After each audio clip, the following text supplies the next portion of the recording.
हमारे गोविंद देव जी जब जयपुर पधारे और फिर कृपा करके किशोरी जी भी पधारी, तो राजा जय सिंह उन्होंने राजा बना दिया श्री गोविंद देव जी को, जयपुर के राजा श्री गोविंद देव जी।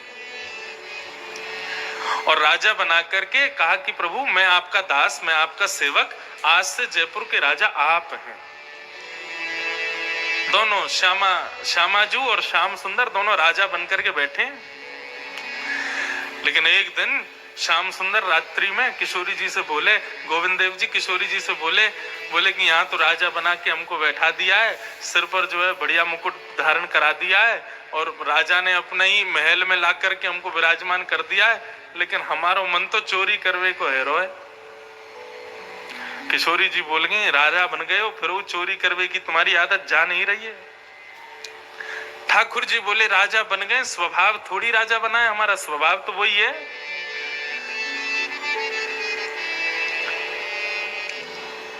किशोरी जी बोली अब रात में कहां जाओगे चोरी करने, पकड़े गए तो और पिटेंगे, और पिटने के बाद में लज्जा आवेगी वो अलग की बताओ राजा बनाए ये चोरी करते घूम रहे हैं। ठाकुर जी बोले ना मेरो तो मन है रो मुझे चोरी करनी है। किशोरी जी बोली चुराओगे कहा?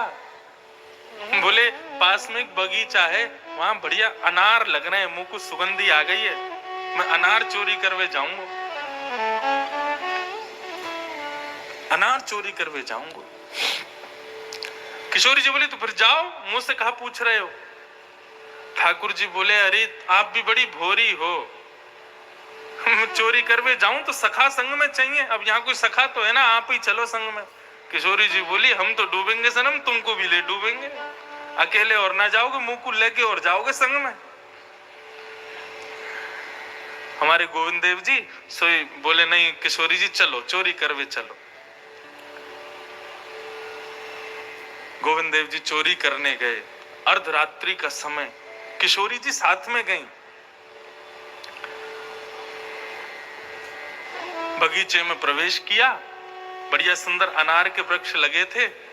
जैसे ही चुराने लगे, अब तो महाराज वहां पे जो माली था, जो बगीचे की रखवाली करता था, वो बीच बीच में उठ करके डंडा घुमाता था कि कोई आवे नहीं, कोई चोर ना आ जाए। लेकिन इतने में ही उसको सुंदर इत्र की सुगंध आने लगी, और कितना भी कोशिश कर लें, ठाकुर जी आभूषण इतने पहनते हैं, उनकी आवाज तो आएगी, नूपुरों की आवाज तो आए।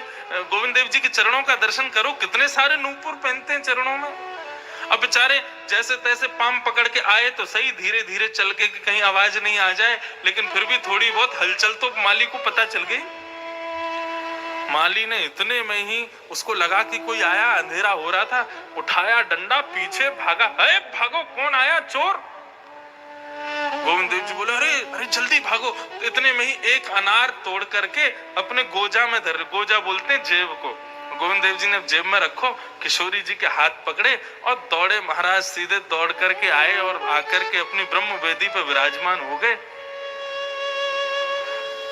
किशोरी जी बोली बाल बाल बचे, आज पकड़े जाते तो बड़ा बुरा है जातो, पूरे जयपुर में हमारी कहा लज्जा की बात है जाती। बताओ ठाकुर जी चोरी कर रहे हैं।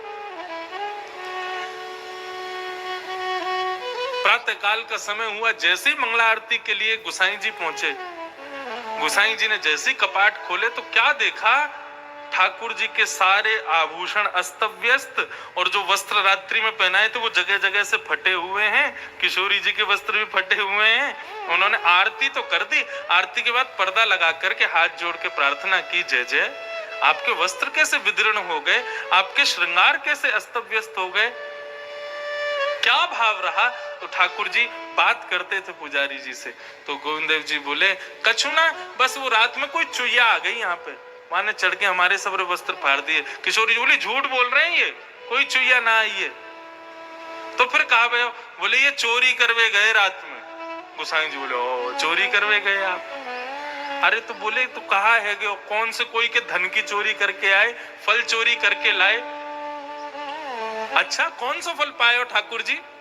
किशोरी जी बोली इतने चोरी के प्रेमी हैं, कच्चो अनार लिया है, मैंने बार बार मना करी अभी पकौन आए या को मत खाओ, लेकिन चोरी करी है ना तो इतना प्रिय है, चोरी की वस्तु खा गए रात में कच्चे अनारन ने।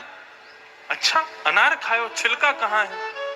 किशोरी जी बोली पीछे पड़े। तो श्री गोविंद देव जी के पीछे जाकर के देखा तो कच्चे अनार चबे हुए उनके दाने पड़े थे, छिलके पड़े थे। देख करके गुसाई जी के नेत्रों में आंसू आ गए। ठाकुर जी कितने प्रेमी हैं, कितने रसिक हैं। तोड़ के लाए उसके बगीचे से अनार को, स्वीकार किया, भले ही कच्चा था। माली को बुला करके गुसाई जी ने कहा रात्रि में कोई आया था क्या? बोले हाँ महाराज जी आया तो था, बड़ी सुंदर सुगंधी आई थी और नूपुरों की, और ऐसे मतलब जैसा लग रहा था बहुत सारे आभूषण पहन के आया, उसकी आवाज आ रही थी।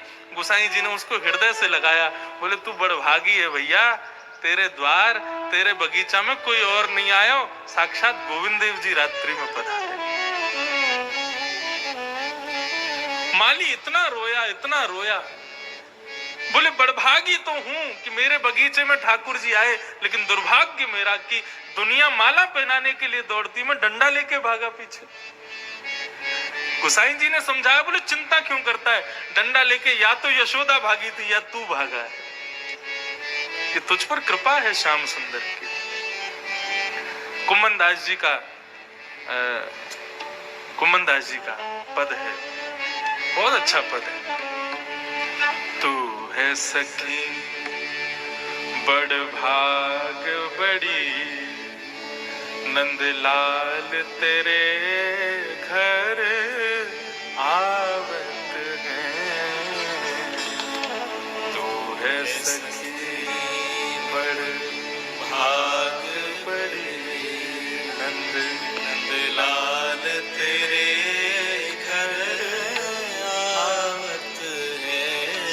पद मेरा बार बार गाने का मन होता है जब कोई अपने घर ले जाता है ना, और घर पे ले जा करके कई, अच्छा देखो लोगों की स्थिति, हम सब जगह जाते हैं जो भी बुलावे, लेकिन लोग कितने पानी में हैं ये उनके पहले घर में प्रवेश करते ही पता चल जाता है। क्यों?